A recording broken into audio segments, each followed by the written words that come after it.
Salam, Coğrafiya 8-ci sinif kiçik summativ qiymətləndirmə nömrə 10 üzrə nümunəvi suallara baxırıq. Birinci sual. Ətraf mühiti çirkləndirən sosial-iqtisadi sahələrə aiddir. İldırım çaxması bu təbii amildir. Külək burulğanları təbii amildir. Vulkan püskürmələri, təhlükəli sel və daşqınlar bunlar təbii amillərə aiddir. Yanacaq məhsulların yandırılması isə bu sosial-iqtisadi amillərə aid, yəni insan tərəfindən təbiətə ətraf mühiti çirkləndirən amillərdir. Hansı şəhərin havası daha çirklidir? Deməli, daha çox əhalinin daha çox yaşadığı və zavod və fabrikinin daha çox olduğu şəhərlər daha çox çirklənmiş şəhərlər hesab olunurlar. Bunlardan da Pekin şəhəri daha çox çirklənmiş şəhərlər sırasına daxildir.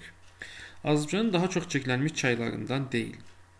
Deməli, Azərbaycanda Oxçu çayı ən çox çirklənmiş çaydır. Çünki Ermənistan ərazisindən daxil olduğu üçün Ermənistan öz tullantılarını Oxçu çayı atır. Kür həmçinin böyük çaylarımızdan olduğu üçün iri şəhərlərin mərkəzinə keçdiyi üçün çirklənməyə məruz qalıb. Bərgüşad, Ağstafa çayı həmçinin bu çaylar çirklənməyə daha çox məruz qalıb. Samur çayı isə daha çox yüksək dağlıqdan keçdiyi üçün daha az çirklənmiş çaylara aiddir.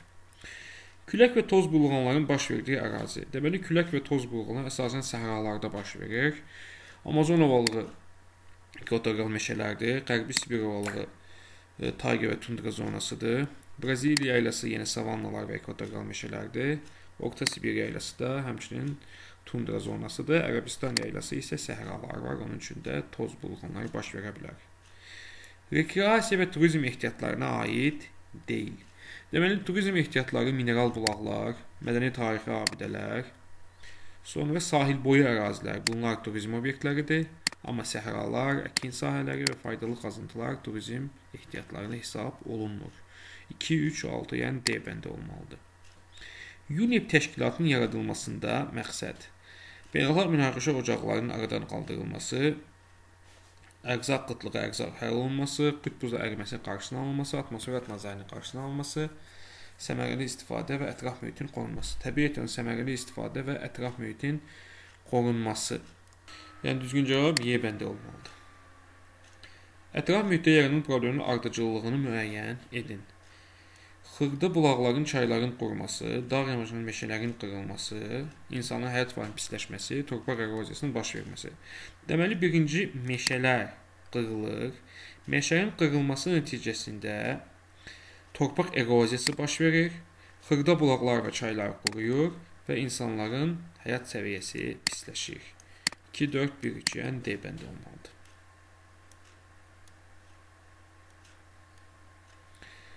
Düzgün uyğunluğu müəyyən edin. Naxçıvan, Badamlı və Vayxır, Badamlı, Sira, Vayxır bulaqları Naxçıvanda yerləşir. Dağlıq Şirvan, Şamaxıda Çuxuryurd bulağı yerləşir. Qarabağda Turş və Şırlan isə Şuşa rayonu ərazisində yerləşir. Yəni C, A, B. Düzgün cavab C bəndi olmalıdır. 9-cu sual. Kənd təsərrüfatında ətraf mühitin çirklənmə səbəb olan amilləri müəyyən edin. Mineral gübrələr, bəli, bunlar çirkləndirən mənbələrdir. Növbəli sistem əksinə, tarla qorucu meşələrin salınması əksinə, ziyanvericilərə qarşı maddədən istifadə edilməsi, bəli, bu da ola bilər. Çünki ziyanvericilər həddən artıq istifadə olunur və düzgün istifadə olunmayanda ətraf mühitə ciddi şəkildə çirklənməsinə və zərər verməsinin nəticəsinə gətirib çıxardır. Artıq suvarma, bəli, normalda artıq suvarma şuanlaşmaya səbəb ola bilər. 1, 4, 6 olmalıdır cavab. 10-cu sual. Aşağıdakı adları qeyd olunmuş dəniz, körfəz və çaylardan daha çox çirklənmiş olanları seçərək cədvəlin müvafiq xanalarını qeyd edin.